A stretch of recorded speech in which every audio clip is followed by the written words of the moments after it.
नमस्कार फ्रेंड्स, आज की ब्रीफिंग के लिए हमारे साथ हैं doctor B K Paul, member NITI Aayog and chairman empowered group, and principal scientific adviser professor K Vijay Raghavan जी.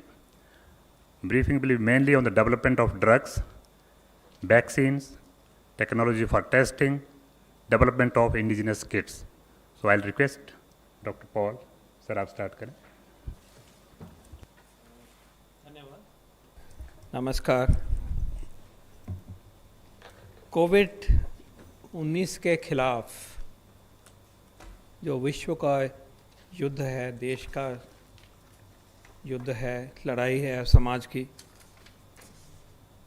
उसमें अंतिम लड़ाई जो जीती जाएगी वो साइंस और टेक्नोलॉजी के माध्यम से जीती जाएगी.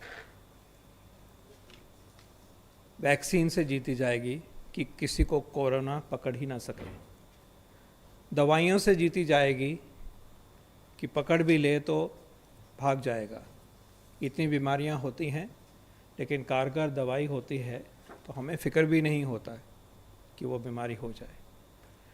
और इसी तरह से हम टाइम पे उसका डायग्नोसिस करेंगे तो हमें हेड स्टार्ट मिलता है. हम वायरस को जल्दी इलाज की तरफ लेके जा पाते हैं. साइंस एंड टेक्नोलॉजी एक फाइनल फ्रंटियर है इस लड़ाई में और हमें बहुत गर्व होगा. हम सब जानते हैं कि हमारे देश का जो साइंस एंड टेक्नोलॉजी का बेस है, हमारी फार्मा इंडस्ट्री है. हमारा इंडस्ट्री साइंस एंड टेक्नोलॉजी का वाइडर इंडस्ट्री है, फार्मा के भी अलावा. ये दोनों डायमेंशंस बहुत ही स्ट्रॉन्ग है. हमारी इंस्टीट्यूशंस साइंस की, टेक्नोलॉजी की, हमारे IITs, हमारे इंडियन इंस्टीट्यूट्स ऑफ साइंस, हमारे नाइपर्स, हमारे आइसर्स, हमारे all India institute of medical sciences, PGI, CSIR institutions, DST institution, DRDO institutions, agriculture institutions, space, atomic energy. हमारा इतना बेस इस देश ने लिमिटेड रिसोर्सेज के बावजूद भी पैदा किया है. और बहुत खुशी से कहना चाहूँगा कि वो सारा तंत्र इस लड़ाई में लगा हुआ है. DBT, डिपार्टमेंट ऑफ बायोटेक्नोलॉजी, मैं कहना भूल गया, लेकिन वो तो बिल्कुल ही फोर फ्रंट पे, हम उनकी आज सुनेंगे चर्चा. सारा तंत्र जुड़ गया है. Indian council of medical research, DBT four front पे हैं. हमारी इंस्टीट्यूशंस, हमारी इंडस्ट्री फोर फ्रंट पे है. और ये जो इतनी व्यवस्था बनी है वो पूरी जुड़ के इस लड़ाई में हमारे देश को कोरोना से बचाने के लिए और कोरोना को दूर करने के लिए पूरी तरह से सम्मिलित है. भारत की फार्मा इंडस्ट्री को फार्मेसी ऑफ द वर्ल्ड कहा जाता है. हमारी दवाइयाँ से ही बहुत सारी बीमारियों का इलाज, चाहे वो HIV की बात है, चाहे TB की बात है, चाहे वैक्सीन्स की बात है जो बच्चों को लगते हैं, बहुत मात्रा में ये हमारे देश के ही बने हुए वैक्सीन्स और दवाइयाँ सारे विश्व में जाती हैं और सारे विश्व में जाने बचाती हैं, स्वास्थ्य प्रदान करती हैं. और सारा विश्व आज देख रहा है कि दवाइयाँ जब बने, नई बने, पुरानी दवाइयों को रीपर्पस करके हम इस्तेमाल करें और वैक्सीन बने, तो ये एक पक्की बात है कि उसका बहुत सारा मैन्युफैक्चरिंग, डोमिनेंट मैन्युफैक्चरिंग हमारे देश में होगा. लेकिन उसके साथ साथ हम रिसर्च और R&D, रिसर्च एंड डेवलपमेंट करते हुए, अपनी इंस्टीट्यूशंस को, अपनी इंडस्ट्री को साथ लेते हुए, अपनी council, Indian council of medical research, DBT, DST, other institutions को लेते हुए, ऑर्गेनाइजेशंस को लेते हुए नई इजादें भी हम करने में लगे हुए हैं. और आज हम इसी कहानी को, इसी अचीवमेंट को, इसी जर्नी को अच्छी तरह से सुनेंगे. आपको याद होगा माननीय प्रधानमंत्री जी ने पिछले महीने जब देश को संबोधन किया था तो उन्होंने एक क्लेरियन कॉल दिया, आह्वान किया कि आप साइंस सॉल्यूशंस ढूंढिए, वैक्सीन ढूंढिए और देश के नौजवानों को, वैज्ञानिकों को, और कहा कि इसमें आप आगे बढ़िए. और ये उन्होंने कहा कि ये देश के लिए नहीं है, मानवता के लिए हमने ये सॉल्यूशंस ढूंढने हैं। तो दुनिया भी देख रही है, हमारा देश भी देख रहा है। मैं निवेदन करूंगा डॉक्टर के विजय राघवन जी से कि आज हमें विस्तार से बताएं कि इन साइंस सॉल्यूशंस के लिए vaccines, drugs, diagnostics, other technologies में हमारा देश किस तरह से आगे बढ़ रहा है और कैसे हम इस लड़ाई को उस मोर्चे पे भी जीतेंगे और ये सॉल्यूशंस हम अपने देश के लिए, मानवता के लिए, विश्व के लिए प्रदान करेंगे। Over to you sir. धन्यवाद डॉक्टर पॉल। नमस्कार। जैसे डॉक्टर पॉल ने कहा, कोविड-19 जो सार्स कोरोना वायरस 2 फैलाती है, उसके खिलाफ हमारे पास 5 तरह के कार्य करनी चाहिए जीतने के लिए। एक तो हमारी हाइजीन ठीक होनी चाहिए, यानी मास्क पहननी चाहिए, हाथ साफ करनी चाहिए। दूसरी, सरफेसेस को साफ करनी चाहिए। तीसरी, फिज़िकल डिस्टेंसिंग मीट करनी चाहिए। ये तीनों आसान लगते हैं, लेकिन जैसे लॉकडाउन निकलती है वो करना मुश्किल है, और उसके लिए साइंस एंड टेक्नोलॉजी से तरह तरह के सॉल्यूशंस निकालने चाहिए। चौथे और पांचवें ट्रैकिंग और टेस्टिंग है।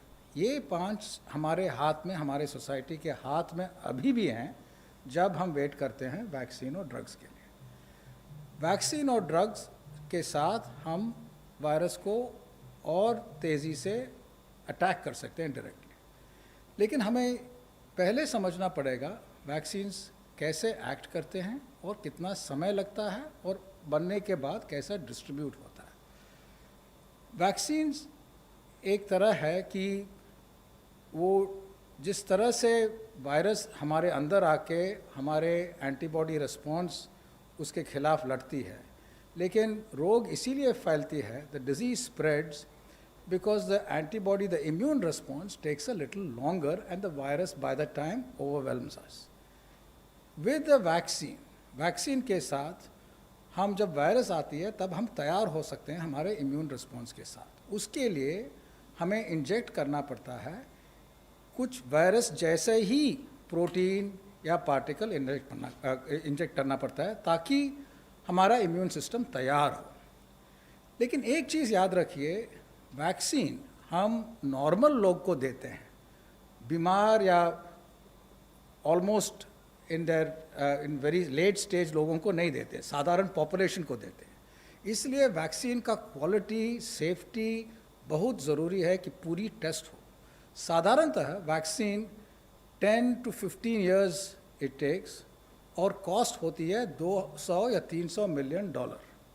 अब हमारी कोशिश है कि जो 10 साल लगती है उसको 1 साल में करना चाहते हैं। अगर 1 साल में करना चाहते हैं तब हमें पैरेलल प्रोसेसिंग करनी पड़ेगी। Instead of working on one vaccine and seeing whether it works over a 10-year period and investing on that, we have to invest on 100 vaccines. The world is investing on more than 100 vaccines at the same time.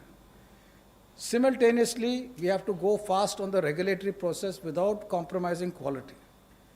And we have to have manufacturing capabilities expanded while not compromising on our standard immunization program. And then we have to have distribution systems ready even after all this is done. This, instead of costing now $200 to $300 million, will cost you $2 to $3 billion. ये दुनिया अभी कर रही है, और जैसे doctor Paul ने बताया, हमारी वैक्सीन मैन्युफैक्चरिंग दुनिया में इट इज़ टॉप क्लास। हर बच्चा दुनिया में जिसको 3 वैक्सीन मिलती है स्टैंडर्ड इम्यूनाइजेशन में, उसमें से 2 हिंदुस्तान में बनती हैं। So Indian manufacturing is very, very good. Similarly for generics, which we'll come to later, for drugs, India is one of the world's largest generics provider. So that is in terms of a manufacturing capability. But what has happened amazingly now is over the last few years, because of multiple kinds of investment, our vaccine companies are not only into manufacturing, but they're also into vaccine development and R&D for vaccines. So they are amongst They're trying to be amongst the best in the world to do this. And this is a big challenge because there are all sorts of investments and time which takes to become globally competitive and effective. Similarly, our startups have got into vaccine development in a big way, and many of our academics have got into vaccine development in a big way. So there are about a total of 30 groups in India, big industry to individual academics, who are trying to develop vaccines, of which about 20-ish are keeping a good pace. Yet, this is a very competitive area. One final point about vaccines before I give you some examples is because this is such a risky process and we don't know who will win, different companies in the world, Indian companies, other companies, will stockpile vaccines even before they are ready, in the hope that what they are stockpiling will be effective. But ये मालूम नहीं है कि वो effective होगी कि नहीं. अगर मान लो इफेक्टिव नहीं है तो पूरा स्टॉक पाइल वेस्ट हो जाती है. इसीलिए ग्लोबल कंसोर्शियम्स आते हैं जिससे आप स्टॉक पाइल करना चाहते हैं, लेकिन आपको अगर आपका वैक्सीन वेस्ट हो जाती है तो किसी और का वैक्सीन हमारे यहाँ आ जाएगी. In other words, there has to be equity of access and risk mitigation also done. This is again global consortia in which India is a part also discussed this. Now in this situation there are many vaccine efforts in India which I will give you some examples. They broadly fall into 4 categories. किन किन तरह के vaccine हो सकते हैं? एक तो they are called mRNA vaccines.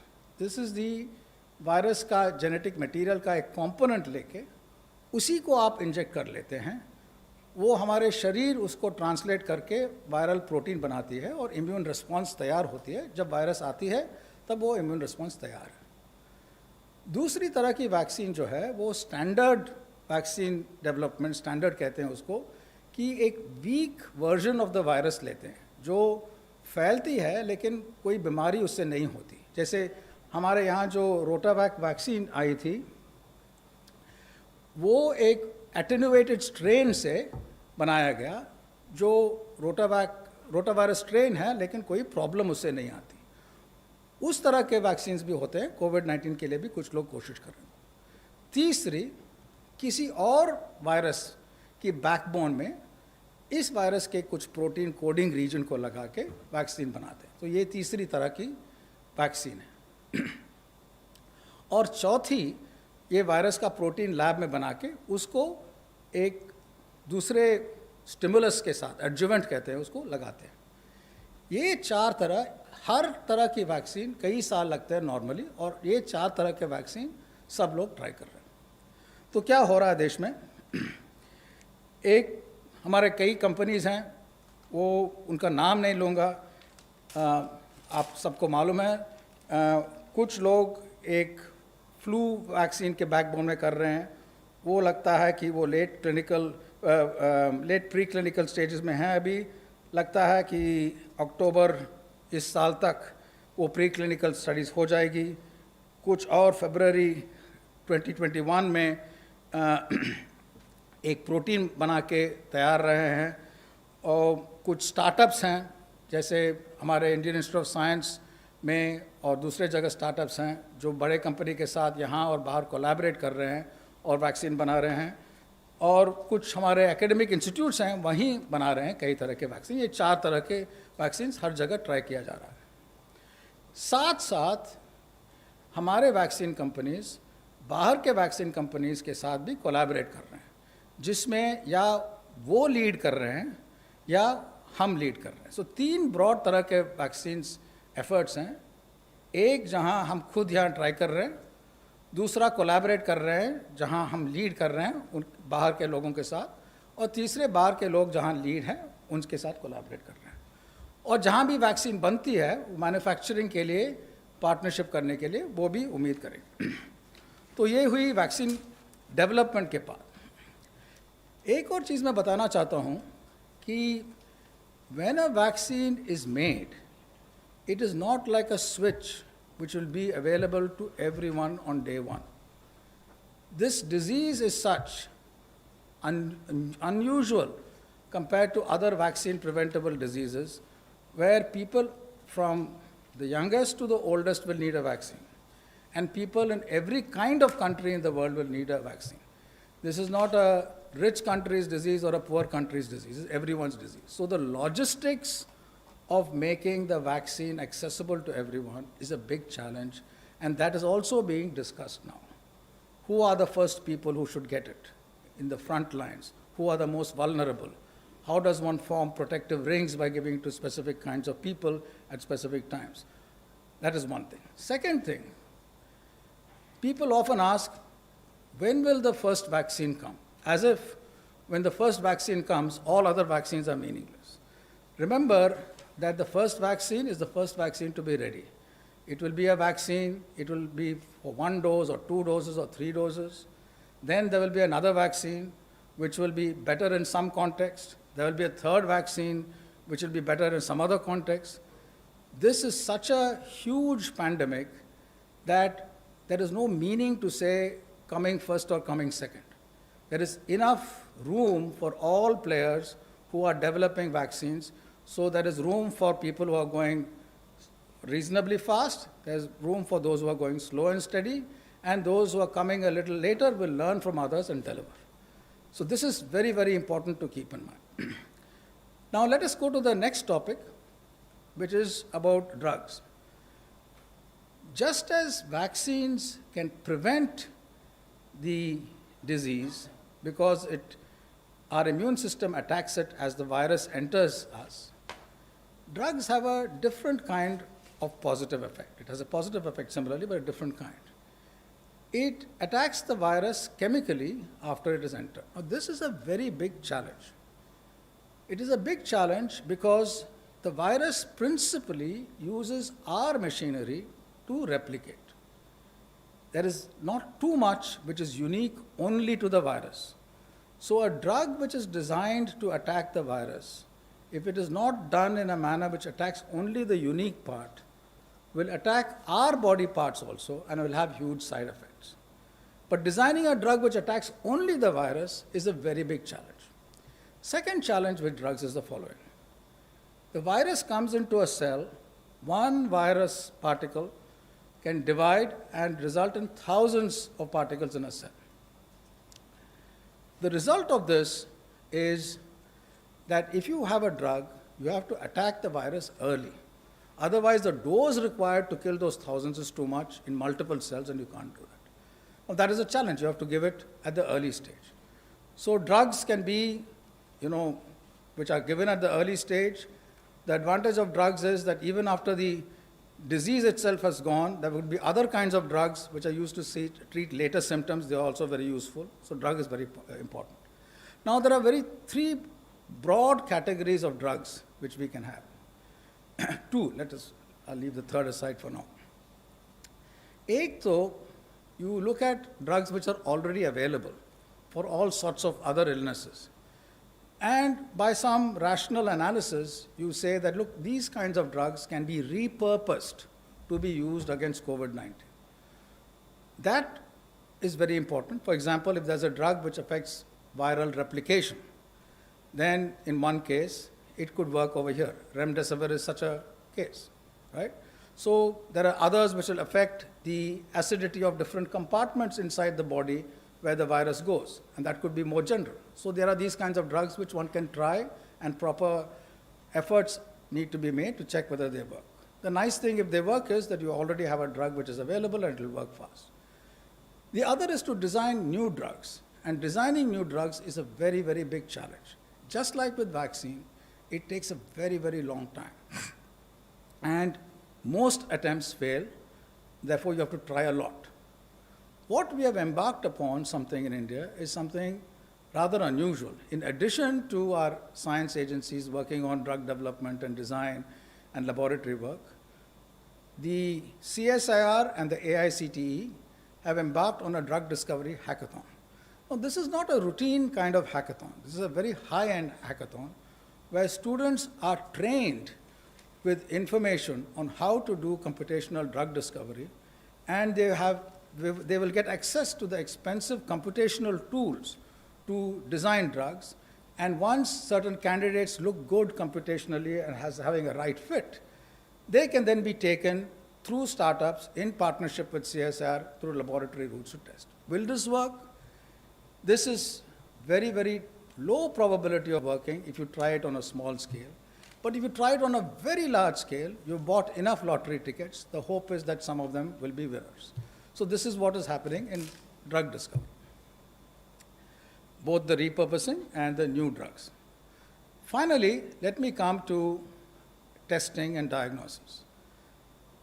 First of all, one component of testing is to test for the presence of the virus. Those typically are called tests, which in common parlance today are called RT-PCR tests, but really they are testing for the viral genetic material. A new kind of test is likely to come up, which tests for the virus particles presence also. So there will be these two kinds of tests. The second kind is still not available. People are trying to make this in India and elsewhere on a commercial scale. Their quality needs to go up globally, that will happen. There are multiple kinds of nucleic acid tests, genetic material tests. The RT-PCR test is one. There are two other kinds of tests, one which involves a well-known technology called CRISPR-Cas9. A CSIR lab has developed that. That is likely to scale up well. There are variations on the RT-PCR. IIT Delhi has developed a version which is very good. There is another test which involves like a strip and fluorescence. Chitra Institute has developed that. So these are all different kinds of nucleic acid tests. And finally, there are tests which are called, in public parlance, antibody tests.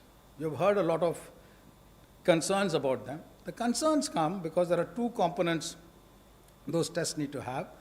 A high level of sensitivity, so that even if the antibody levels are antibody levels are very low, you will be able to detect it. That's sensitivity. And the other is specificity. The test should not detect something else. It should detect antibodies against this virus. If both these are very high, then the test can be used at an individual level. If they are high but not high enough for an individual level, they can be used in community surveillance, interpreted correctly in the context of the community you're doing. So that is also being scaled up. There are multiple routes which are happening, and this will also go up. Overall, in terms of testing, in addition to the specific tests, several new laboratories in a hub and spoke model pushed by the Department of Biotechnology in coordination with all the other science ministries is also taking place. So this is the summary of the vaccines, drug discovery and testing. Thank you. Thank you very much, sir. Friends, any question on this? I think, okay, number 13. Sir, एक चर्चा जो लगातार हो रही है कि virus जिस country के थ्रू गुज़र रहा है वहाँ उसके इन्वायरमेंट के हिसाब से वो लोकलाइज होता जा रहा है। तो मैं जानना चाहूँगा कि स्ट्रेन की बात करें या फिर म्यूटेशन की बात करें, जनवरी से लेके अब तक भारत में रिसर्च क्या कहता है, कितना म्यूटेट कर चुका है, म्यूटेशंस के कितने टाइप हैं, स्ट्रेन्स की क्या फाइंडिंग है। ये भी बताया जा रहा है कि अलग अलग स्ट्रेन पेशेंट पे अलग अलग रिएक्ट कर रहा है, जिससे मोर्टेलिटी को भी रिलेट करके देखा जा रहा है। उसके बारे में बताइए। सारी दुनिया में और यहाँ भी हमारे लेबोरेटरीज जब भी वायरस सैंपल लेते हैं, कई लोग उसकी जेनेटिक सीक्वेंसिंग करते हैं। उसका मतलब क्या है? पहले हमें ये ध्यान रखना चाहिए कि वायरस के सीक्वेंस के बदलाव से उसका प्रॉपर्टीज़ चेंज कर सकते हैं, लेकिन इसका मतलब ये नहीं है कि जब वायरस की सीक्वेंस में चेंज होती है उसका प्रॉपर्टीज़ हमेशा चेंज होती है। यानी कि कई बार ऐसा हो सकता है कि कुछ जगह वायरस के सीक्वेंस में चेंज हो जिसमें उसकी प्राइम एक्टिविटी में कोई फ़र्क नहीं पड़ती, लेकिन वो उससे ये अंदाज़ हमें मिलती है कि कहाँ कहाँ से वायरस आई, उसकी जोग्राफिकल डायरेक्शन पता होती है सिर्फ, और कुछ नहीं मालूम होती है। उससे कंक्लूड करना कि इस चेंज से ये जो इन्फेक्शन की रेट हो रही है, बदलाव ये हुई, वो जंप नहीं कर सकते। वो करने के लिए काफ़ी और टेस्ट भी चाहिए। इन्फेक्शन रेट्स का बदलाव और क्या होता है हर जगह में, वो कई कारणों से होते हैं। वायरस एक कारण है, दूसरा हमारे शरीर के कारण है, तीसरा क्राउडिंग के कारण, चौथा अस्पताल में क्या क्या होती है वो कारण है। तो ये जब 10-15 पैरामीटर हैं जिससे आउटकम बदलते हैं, हमें बहुत ध्यान देनी चाहिए कि एक बदलाव से क्या कंक्लूजन ले या ना ले। लेकिन वायरस के जेनेटिक सीक्वेंस के चेंज से साधारणतः ये पता चलता है कि उसका रूट्स क्या हुई है। अब तक हमें ऐसा चेंज नहीं दिखाई दिया दुनिया में या यहाँ कि कुछ चेंज ऐसा हो कि उसका जो फंडामेंटल प्रॉपर्टीज़ पहले से जनवरी से अब तक चेंज हुई है। क्योंकि हमें ये भी मालूम है कि वायरस के जिस एरिया क्या क्या करती है, जो खास एरिया है जिससे इफेक्ट होती है, उसमें से कोई खास चेंज नहीं हुई है। 174. Hi, Jacob Koshi from the Hindu. Yeah. So that there has been a lot of talk about a vaccine candidate that has been developed at Oxford University, and which Serum Institute also announced that they would be probably taking forward.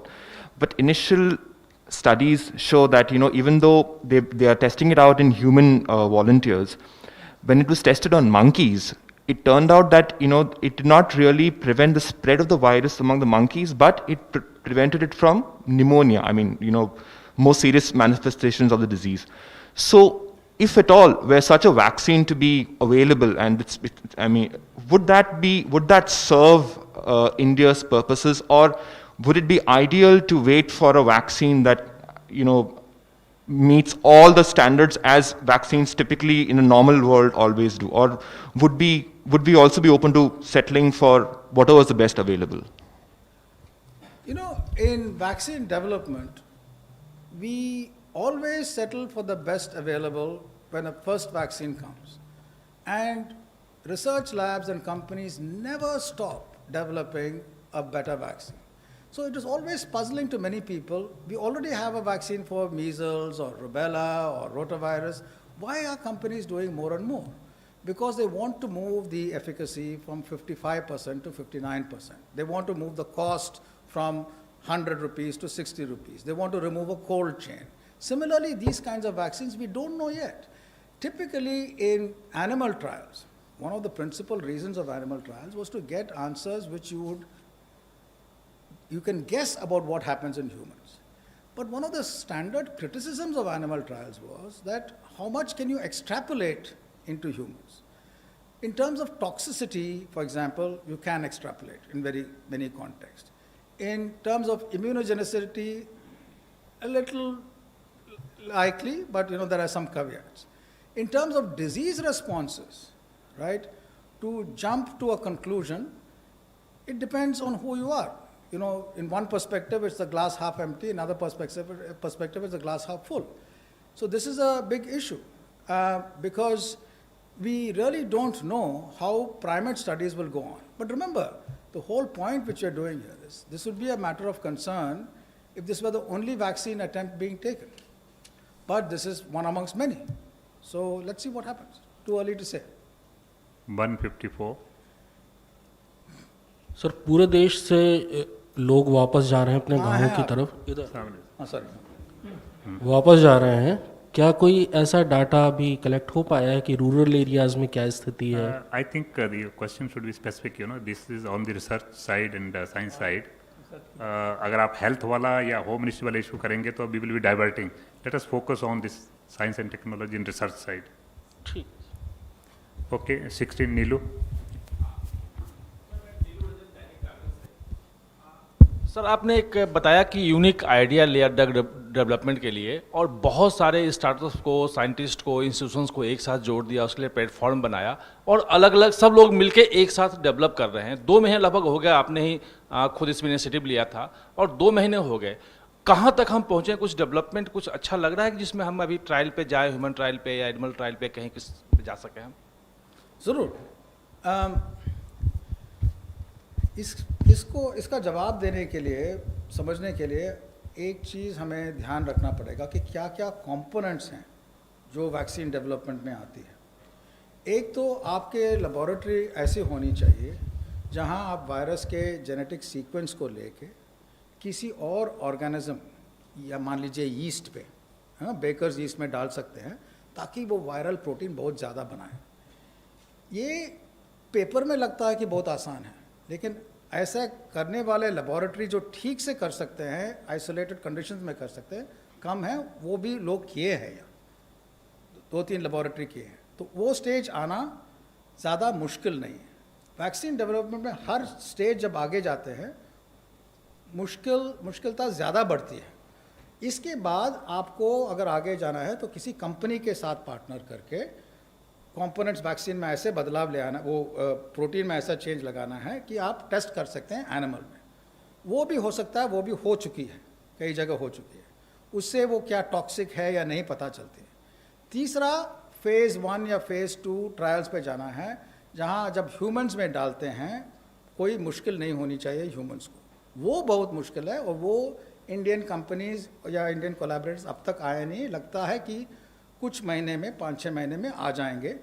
Global partnership के साथ जहाँ Indian companies कर रहे हैं वो आ जाएंगे उस stage पे। उसके बाद आगे और फेज़ भी। 33 ANI. Sir, Pragya from ANI. So ICMR told us in April that there will be serological diagnostic testing that will be made in India. So if I want to ask you, when will the details of India's serological test be released, or what is the status of Sero survey? So let me focus on the kinds of tests available. What the Indian Council of Medical Research has done, and also another one of our Department of Biotechnology laboratories, is they have developed protocols for a test called ELISA, Enzyme-Linked Immunosorbent Assay. That is a serological test in the sense that it looks at sera and tests for antibody. And that has a better likelihood, because of the way the test is done, of being both highly specific and sensitive. So the ICMR's test is being rolled out and tested. And as I said, these tests have an important role to play depending on the levels of sensitivity and specificity. For use at an individual level, certain bars are needed. If you don't have those bars, you can still use them for community testing in the context where you know what the community prevalence is. To know the community prevalence and therefore use this test on a larger scale, typically people use multiple other parameters to judge community prevalence. Whether people have colds or cough or fever or RT-PCR tests, other kinds of, SARI or ILI illnesses and so on. Then these tests are calibrated. So they have to be done very carefully in a scientific way. And then you also, when you get the result, you know the range. You don't say that this is there or not there. You say it is likely to be there with this likelihood within a range. So there are lots of coverage. So this will happen. But now there are other kinds of tests, including on this category, which will come, which also have a much higher sensitivity and specificity, which over the next few months, I think both nationally and internationally, you will have tests which can be applied at the individual level. They'll be very useful. 39. Okay, so what? Yeah. With 20? Yeah, coming. Sir, what is the need for a second test? How will it be different? And the other part, sir, in the absence of vaccine, how long do you think the norms of social distancing, because we are headed towards lockdown 4 ending, so what is going to be a new way of life in the absence of a vaccine? I didn't understand your question about the need for a second test. What do you mean by second Sir, test? you said there's a second test in the offing. Of which kind? Of the... Oh, no, okay. Basically, there are two broad kinds of tests. There's one Right. test which tests for the presence of the virus. That tells you whether the virus is there in your body. Typically, after some time, you get symptoms, the viral presence goes away, and the body's immune response is what you detect. So there are these two categories of tests. They tell you two very different things. One tells you whether you have the virus, other tells you your body's response to the disease, even after the disease is gone. The latter is very useful because it tells you the prevalence in a community, in a population, whether there's immunity. When the vaccine comes, or the vaccine itself has given immunity, that's important. The first is critical at the onset of disease, so they are very different. Your second part of your question, I forgot. In the absence of vaccine, because you're saying it's going to How long do you have to maintain? is there going to be a long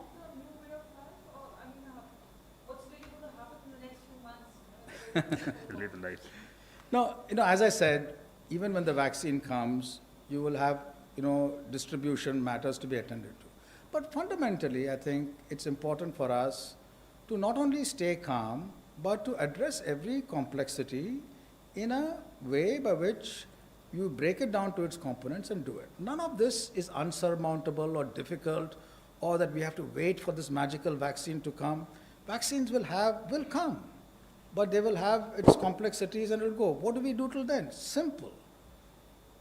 Cover your face, wash your hands, try to keep as much distance as feasible. Now that may be difficult as you open the lockdown, and therefore you have testing and tracing. That is very important. The moment someone has symptoms and is tested positive, then go back and look at their pre-symptomatic contacts, isolate them, right, until they're fine. This aggressive, very rapid testing and tracking is necessary. It is a community effort. It is not the effort of a contact tracing app or of the medical community, but it's a concerted effort of theirs as well as yours. If we do this, we can lead near normal lives while we wait for a vaccine for this disease. But importantly, we can deal with anything like this which comes on. 116. R Kundan हूँ TV9 Bharatvarsh से। जो ये हाइड्रोक्सिन chloroquine को लेकर जो बातें हो रही थी, जिस तरह के सर्वे हो रहे थे, ICMR और सब लोग जांच भी कर रही थी, क्या उसमें निकल के आया है? क्या ये दवा सही में कारगर है, या फिर क्योंकि WHO ने भी सवाल उठाया और फ्रांस ने तो शायद बैन भी कर दिया है कल से।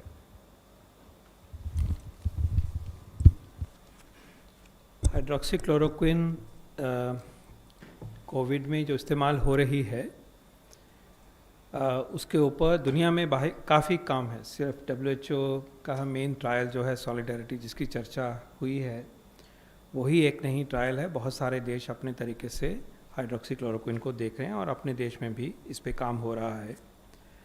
हम जब इस मेडिसिन को देखते हैं, इसका एक्सपीरियंस देखते हैं, पिछला मलेरिया में इस्तेमाल हुआ है, जो क्लोरोक्विन कंपाउंड मेन कंपाउंड है, हाइड्रोक्सीक्लोरोक्विन रिलेटेड कंपाउंड है, इसकी जो साइड इफ़ेक्ट्स हैं उससे भी कम है। लॉन्ग टर्म यूज़ होता है उसका रूमेटॉइड में और भी ऑटोइम्यून डिजीज़ में। तो ये फेमिलियर ड्रग है, देश में खूब बनती है और इनएक्सपेंसिव है, और इसमें रिसर्च होती जाएगी, नए समझ आती जाएगी। कोरोना वायरस एक नया वायरस है, पहले था ही नहीं 6 महीने पहले, तो सीख रहे हैं। ये तो पहला पार्ट है। लेकिन दूसरा है, जब भी हमने इस ड्रग को ध्यान से देखा है, अपने साइंटिस्ट से उसके बारे में बातचीत करी है, और जो इसके बारे में मालूम है कि किस तरह से ये सेल के अंदर जाके pH को बढ़ा देता है, एल्कलाइन कर देता है, वायरस की एंट्री को रोकता है, ये नॉलेज वेल नोन है। टिश्यू कल्चर्स में इसका इफेक्ट जो है वो वेल नोन है, और इसकी प्लॉसिबिलिटी इतनी स्ट्रॉन्ग है। और जो भी एक्सपीरियंस अभी तक मिला है, जो कि ICMR ने थोड़े दिन पहले कोलेट किया था, हमारा ये मानना है कि इस समय जो इसके बारे में गाइडलाइंस बताई गई हैं कि हम हेल्थ केयर वर्कर्स को, फ्रंटलाइन वर्कर्स को हम मानते हैं कि दिया जा सकता है। थोड़ी प्रिकॉशन की बात है, थोड़े जो जिनको कोई कोमॉर्बिडिटी है उसको केयरफुल रहना है। विद ऑल दो स्पेसिफिक्स जो गाइडलाइन में लिखे गए हैं, हम समझते हैं कि उसके benefits outweigh the risk if any. लेकिन इसके बारे में जैसे जैसे और ज्ञान आएगा आगे बढ़ते जाएंगे, पर इस स्टेज पे हम मानते हैं कि जितना साइंटिफिक कम्युनिटी ने आपको रेकमेंड करके गाइडलाइन प्रोवाइड की गई हैं उसको हम अप्रोप्रिएट मानते हैं, और हम चाहेंगे कि आप इसको इस्तेमाल करिए, जैसे कि लगभग सारे डॉक्टर और नर्सेज और हमारे स्वास्थ्यकर्मी इसको इस्तेमाल कर रहे हैं। बाकी आगे रिज़ल्ट आएंगे, आगे बढ़ेंगे, और हम इसको ट्रीटमेंट में भी हमारे प्रोटोकॉल में है, क्लिनिकल प्रोटोकॉल में किसको इस्तेमाल करना है। हैव फेथ कि अभी के नॉलेज के हिसाब से जो हम कर रहे हैं बिल्कुल जिम्मेवारी से कर रहे हैं। 175. So Sneha from CNN News 18. My first question is to Dr. Paul, second to Professor Vijayaraghavan. Dr. Paul, to you first. Because of the tweaking of the discharge policy right now, patients with no clinical symptoms are going home, and if they have mild symptoms, they don't even have to undergo a second test. Is that pushing up our recovery rate? And my second question to Professor Vijayaraghavan has got to do with how big a challenge is testing asymptomatic patients, given the fact that the RT-PCR test doesn't pick symptoms, and if obviously they don't have symptoms, then they do go undiagnosed. Isn't that correct? The RT-PCR test tests for the presence of the virus's genetic material. The test is agnostic to whether you have symptoms or not.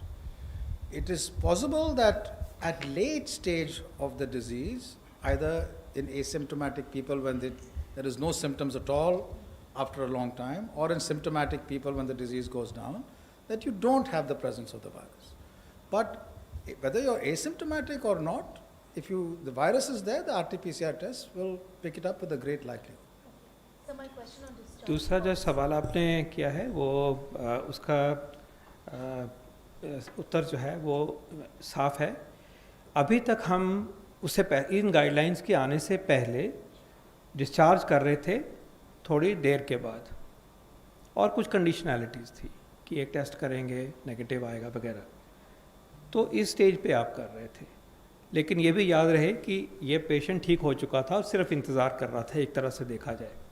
और जब ये सामने आया data से कि हमारे patient timely recover हो रहे हैं, और ये भी डेटा सामने आया कि वायरस नेगेटिव जल्दी हो जाता है, और अगर बाई चांस पॉजिटिव भी हो तो वो इनएक्टिवेटेड वायरस होता है शायद, तो कॉन्फिडेंस आया साइंटिफिक कम्युनिटी में क्लिनिशियंस के, और डेटा को देखने के बाद इसको कहा गया कि आपको इतनी दूर तक नहीं, देर तक नहीं, यहाँ पे आप डिस्चार्ज कर सकते हो। माइल्ड के इसको थोड़ा जल्दी, मॉडरेट को यहाँ पे, और सिवियर जो होगा उसको बाद में। तो नेचुरली जो अब हमारे डिस्चार्जेस हुए हैं वो इसके बाद एक्सेलरेट हुए हैं, और वो उस मैथ्स में दिख रहे होंगे। लेकिन ये भी याद रहे कि इसके पहले बहुत सारे ये लोग रिकवर हो चुके थे, हम उनको काउंट नहीं कर रहे थे क्योंकि वो डिस्चार्ज नहीं हुए। तो दोनों तरह से देखें तो ये इसी तरह से ये सिचुएशन इमर्ज हुई है। But all this is good and positive, because confidence मिला है कि कम देर तक रखने के बावजूद भी घर भेज सकते हैं पेशेंट को सेफली। और दूसरा, हमें बेड्स वेकेट होंगे टाइमली, ये भी अच्छा हुआ है, रिकवरी रेट में रिफ्लेक्ट हुआ है, तो वो भी एक सच्चाई सामने आई है। Last question, 158. So my question is for Mr. Paul. Sir, as head of the medical management committee, so how would you look at and how would you advise the government on how to go forward as far as the lockdown is concerned? Would you be looking at a absolute dip in terms of the total number of cases as far as COVID is concerned? What would be the parameters that you would be looking at? And secondly, even as we are seeing migration take place, the number of cases are rising rapidly in the receiving states. So what is the mechanism for ramping up testing and treatment facilities in those states which will be receiving tens of thousands, if not lakhs of migrants who could potentially be carriers, and many believe are carriers of COVID? जो आपका second सवाल है वो उसकी चर्चा अलग forum में होनी चाहिए, और हो भी रही है यहाँ पे बार बार। लेकिन पहले सवाल का मैं जवाब देना ये चाहूँगा आपको कि जो भी हमारी रिस्ट्रिक्शंस की डिसीजन मेकिंग होती है, उसके पहले सबसे पहले ये आता है कि हमारा गोल है कि बीमारी पैंडेमिक कंट्रोल में रहे, डेथ्स कंट्रोल में रहे एक तरफ, और हम अपनी लाइफ को कितना नॉर्मल एक्टिविटीज़ को, सोशल एक्टिविटीज़ को हम ला सकते हैं। तो पहली बात है कि ये इन दो चीज़ों का बैलेंस है, और इस बैलेंस को फाइन ट्यून करने में बहुत सारे एस्पेक्ट्स हैं। उसमें पैंडेमिक का जो एस्पेक्ट है वो एक एस्पेक्ट है। लेकिन हैविंग सेड दैट, इस तरफ जब हम देख रहे हैं तो ये देखना है हमें कि हमारे जो पैंडेमिक का साइज़ इतना ही हो कि हमारे ट्रीटमेंट करने की व्यवस्था के नीचे रहे। हमारे ट्रीटमेंट करने की जितनी हमें ज़रूरत पड़ेगी, हॉस्पिटल बेड्स की बात है, सर्विसेज की बात है, डॉक्टर्स की बात है जितना, तो हम एपिडेमिक को उसके बाहर जाना को नहीं दे सकते, क्योंकि उसके बाहर जब जाएगा तो बैड आउटकम्स होंगे। तो जो मेन कंसिडरेशन आप कहेंगे अगर इस फ्रंट पे, वो ये रहेगी कि क्या सिचुएशन हमारे काबू में है और इसका जो फैलाव है इतना है कि उसको कंटेन किया जा सकता है, और उसको साथ लेते हुए कितनी नॉर्मल लाइफ को हम कलेक्टिवली मिलके हम उसको ना समझ सकते हैं। और ये सब चर्चा जो है सेक्टर वाइज भी होती है और प्रदेश सरकारों के साथ भी होती है। तो कॉम्प्लेक्स है, लेकिन इसी सोच से हम आगे बढ़ेंगे। सर, मैं रिक्वेस्ट करूंगा आपसे थोड़ा समराइज करना चाहिए सर। धन्यवाद। आज हमने चर्चा करी है जो हमारे रिसर्च, साइंस, टेक्नोलॉजी और मैं सबसे पहले धन्यवाद करूंगा डॉक्टर विजय राघवन जी का, हमारे प्रिंसिपल साइंटिफिक एडवाइज़र हैं, कि आपने बड़े अच्छे तरीके से सारी जो पूरी लैंडस्केप है उसको हमें अच्छी तरह से समझाया।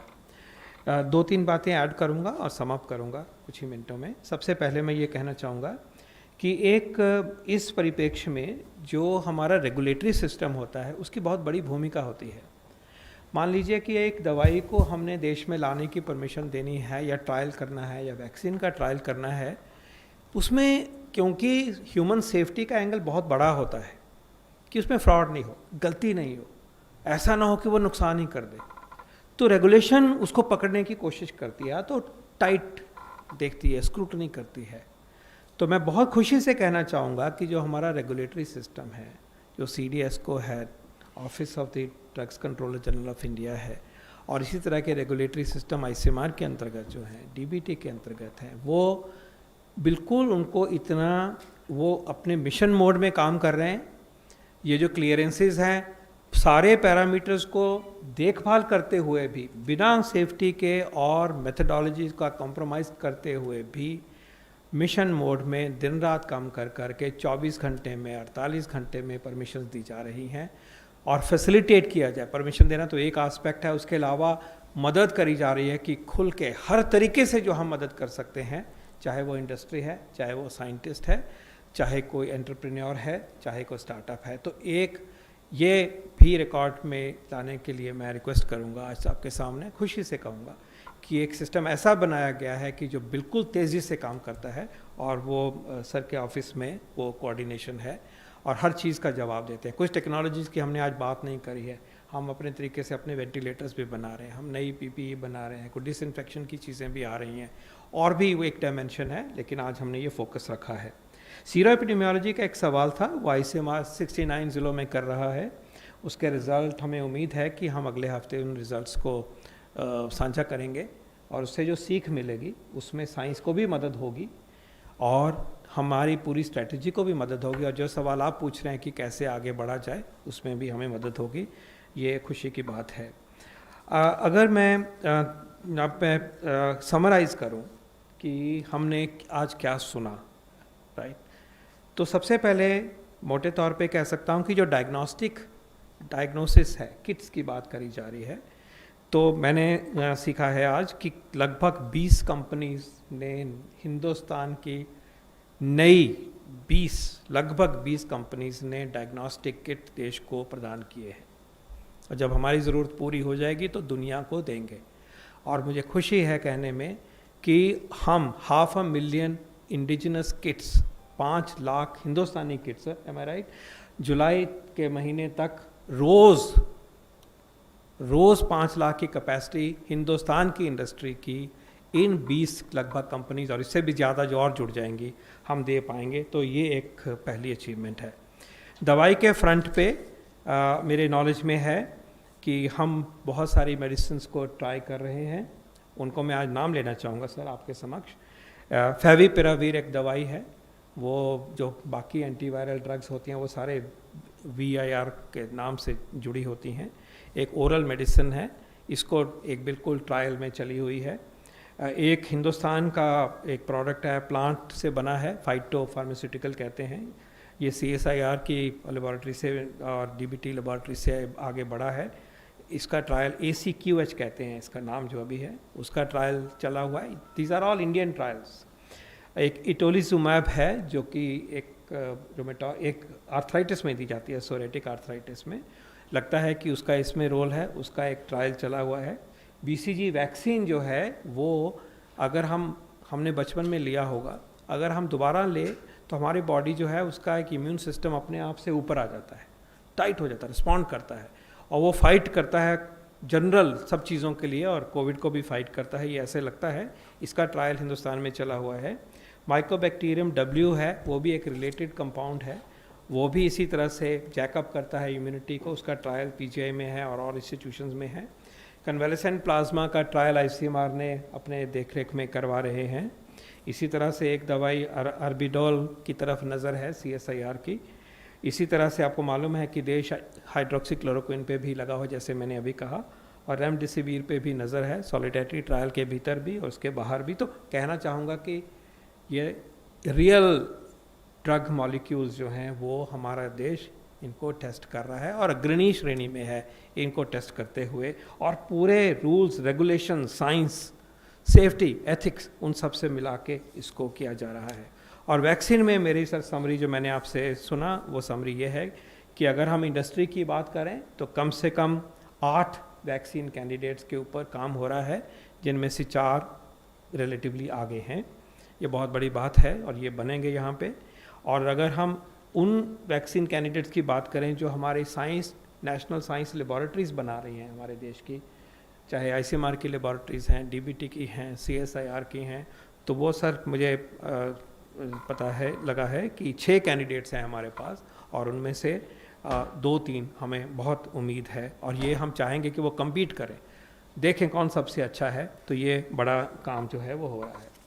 लास्ट में मैं सबसे पहले 2 पॉइंट ये कहना चाहूँगा कि इसी प्रेस कॉन्फ्रेंस के माध्यम से हमारे देश के वैज्ञानिक हैं, स्टार्टअप हैं, इंडस्ट्री है, एकेडमिक इंस्टीट्यूशंस हैं, जिनके पास भी क्लिनिशियंस हैं, इस डायमेंशन में रिसर्च एंड डेवलपमेंट कोविड के लिए करने के लिए आइडिया भी है, वो प्लीज़ नीति आयोग को लिखें या प्रिंसिपल साइंटिफिक एडवाइज़र साहब के ऑफिस में लिखें।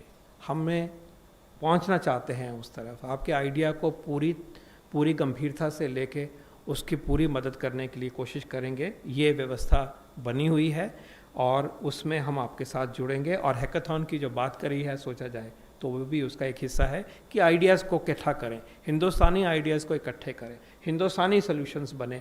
और इसके लिए मैं इनवाइट करूँगा कि हमारे वैज्ञानिक, स्टार्टअप, इंडस्ट्री, एकेडमिक्स सब आगे आएँ। दूसरा, आप मीडिया ने बहुत बड़ी भागीदारी निभाई है देश में जन आंदोलन बनाने में, देश में अवेयरनेस बढ़ाने में, बिहेवियर चेंज लाने में। तो उसी तरह से मैं कहूँगा कि जो देश के वैज्ञानिक हैं और देश की जो वैज्ञानिक उपलब्धियाँ हैं, कोविड की भी और कोविड के बाहर की भी, आप उनको प्लीज़ सराहना करिए, उनका फोकस में लाइए, उनको भी हीरो बनाइए। ये बहुत आगे तक जाएगा। जैसे मैंने कहा, जब ऐसी मुसीबत आती है तो साइंस के सॉल्यूशन आज की शताब्दी में काम आएंगे और पिछली शताब्दी में भी, उससे पहले भी उन्होंने ही मानवता को बचाया है। तो आप प्लीज़ उसको सेलिब्रेट करिए। और आपको सैल्यूट करता हूँ कि जो आपने बिहेवियर चेंज देश में लाने में जो योगदान दिया है, बहुत बहुत बड़ी बात है ये।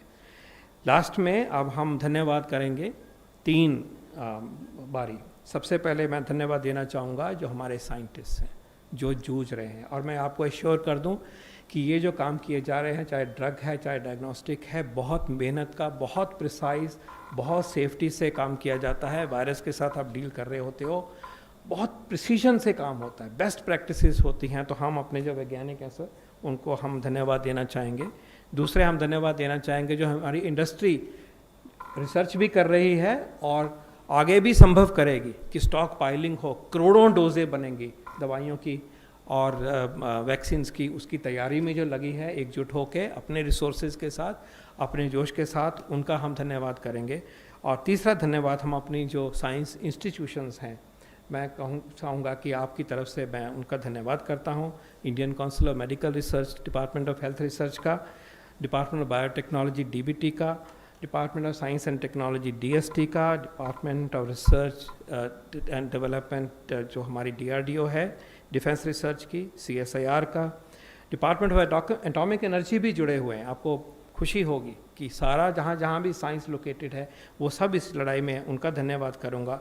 डिपार्टमेंट ऑफ आयुष का धन्यवाद करूँगा। और जो हमारी एकेडमिक इंस्टीट्यूशंस हैं, साइंस इंस्टीट्यूशंस हैं, क्लिनिकल इंस्टीट्यूशंस हैं, पेशेंट वहाँ हैं, और जो हमारे रिसर्च कम्युनिटी में रिसर्च करेंगे जब ये वैक्सीन वहाँ जाएगा, मैं उनको सैल्यूट भी करता हूँ और धन्यवाद भी करता हूँ। Thank you so much. जय हिंद। धन्यवाद sir. Thank you very much friends.